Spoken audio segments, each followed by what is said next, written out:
3, 2, 1. Saya datang ke sini dengan senang hati, bisa tahu keadaan kondisi stuntingnya yang ada di Desa Krasak. Tadi sudah dipaparkan sama Bu Endang bagaimana keluh kesahnya sebagai seorang kader pada saat pembuatan PMT lokal di tahun 2022 di bulan November yang lalu. Ini saya mau cerita sedikit.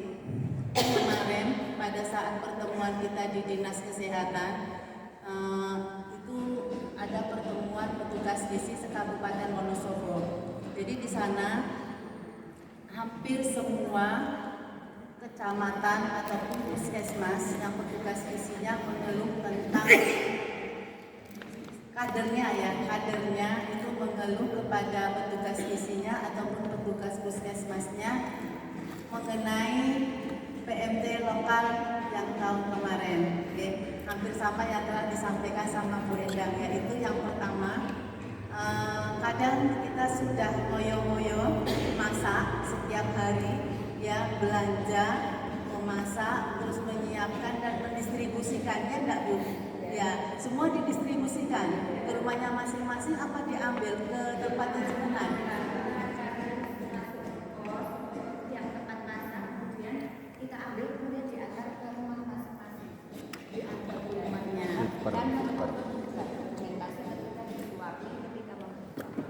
disuapi juga masih dipantau, dilihat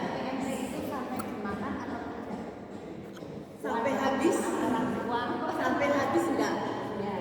Sampai habis? Ada yang sampai habis, ada yang enggak. Masalahnya sama semua. Kadang sudah kita antar, ngoyo-ngoyo diantar sampai ditungguin, sampai itu makannya habis. Itu juga ibu balitanya tidak berusaha untuk menghabiskan. Petugas gizi juga jadi bingung, masa kita dalam satu kabupaten membuat menu banyak, satu orang beda menunya, jadi itu kan kayaknya tidak mungkin, jadi ya semua masalah-masalah seperti itu ya ini nanti kita pada hari ini bisa mengatasinya. Data stuntingnya berapa Mbak Endang jadinya semua per Juli untuk tahun ini per Juli 20.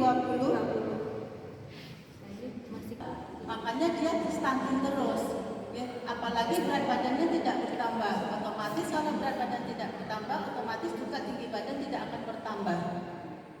Jadi ini kronis itu adalah dalam waktu yang lama, tidak bisa seringkas mungkin kita bisa menuntaskan stunting. Jadi prosesnya lama sekali, dan ini prosesnya dimulai dari remaja putri.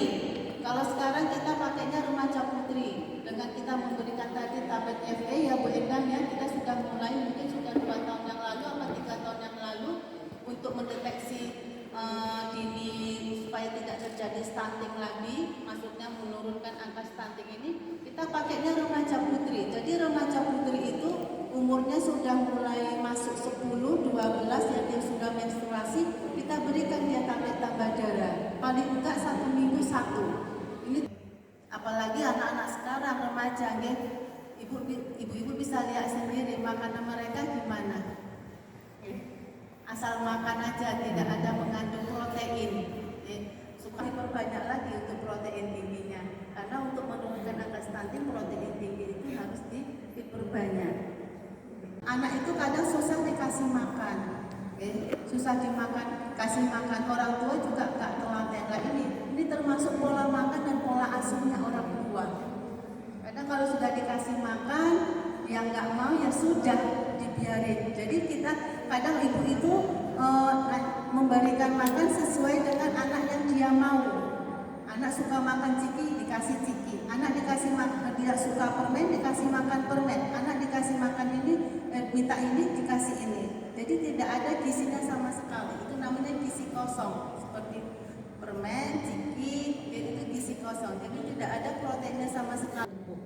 Gagal tumbuh pada anak balita akibat kekurangan gizi kronis. Gizi kronis itu adalah gizi yang lama, dalam waktu yang lama. Tidak ujuk-ujuk kita anak itu langsung jadi stunting, itu enggak Pak.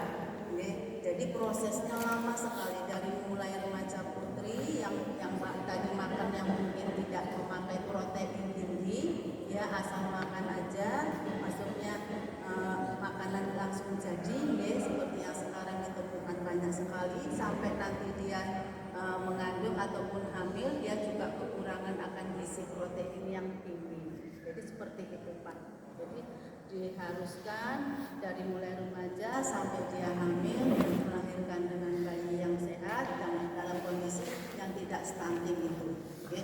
Terus yang stunting ini rumusnya adalah tinggi badan menurut umur Pak. Oke. Kalau gizi buruk itu berat badan menurut umur sama berat badan menurut tinggi badan. Tapi kalau stunting itu rumusnya tinggi badan menurut umur. Tinggi badan menurut umur ini kita ambil dari hasil penimbangan yang ada di posyandu setiap bulan. Kalau dulu kita ambilnya bulan Februari dan Agustus, tapi karena mulai tahun kemarin itu dinas nggak mau ambil bulan Agustus sama Februari. Jadi setiap bulan mereka ambil itu datanya. Diambil dari mana? Dari hasil penimbangan yang dilakukan oleh kader setiap bulannya di posyandu, dan kader ini nanti yang akan mengentry data langsung ke EPPKBN. Ya, EPPKBN ini apa? EPPKBN ini adalah aplikasi yang pencatatan dan pelaporannya berbasis masyarakat. Jadi itu langsung dimasukkan ke aplikasi pusat.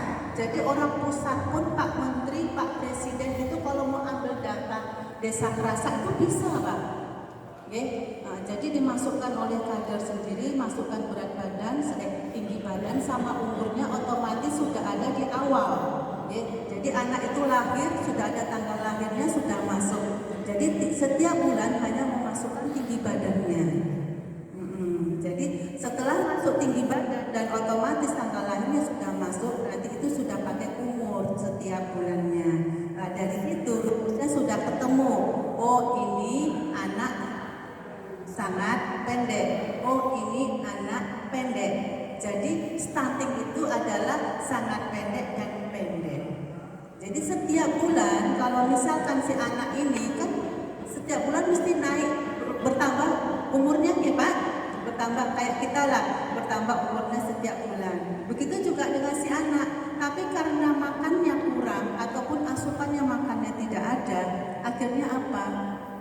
Dia tidak bertambah tingginya ataupun panjang badannya. Pada saat umur anak itu masih 2 tahun itu kita pakai panjang badan, yaitu ngukurnya dengan telentang. Tapi kalau yang sudah 2 tahun lebih itu kita mengukurnya dengan cara berdiri. Jadi rumusnya tinggi badan menurut umur. Kalau misalkan dia berat badannya, tinggi badannya tidak bertambah tapi umurnya bertambah terus, nah itu yang dikatakan.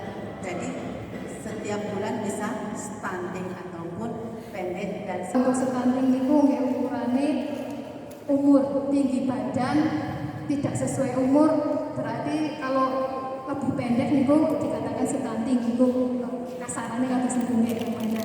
Untuk ukuran tinggi badan sendiri ada standarnya dari WHO. Jadi mungkin Bapak Ibu bisa googling juga untuk standar ukuran tinggi badan anak bisa dari usia 0 bulan sampai 5 tahun itu standarnya dikatakan normal itu sekian sampai sekian, dikatakan pendek berapa, dikatakan sangat pendek berapa. Kalau untuk stunting sendiri pencegahannya itu kan yang intent itu harusnya sasarannya itu kan di 1000 HPK, 1000 hari pertama kehidupan, berarti mulai dari anak di dalam kandungan. Ketika ibu dites kemudian positif, nah niku harusnya pun mulai diusahakan untuk pencegahannya supaya nanti lahirnya pun anak tidak menjadi stunting, karena sekarang pun bayi lahir iwan langsung diukur nggih panjang badannya. Ada standarnya juga untuk laki-laki 49 minggu, untuk perempuan 48 nggih. Nah, ketika bayi lahir kok kurang dari 48 49 untuk laki-laki, kemudian perempuan kurang dari 48, maka itu sudah harus menjadi perhatian khusus. Ketika lahir, oh ini berarti nanti jangan sampai pertumbuhannya pun malah semakin terhambat.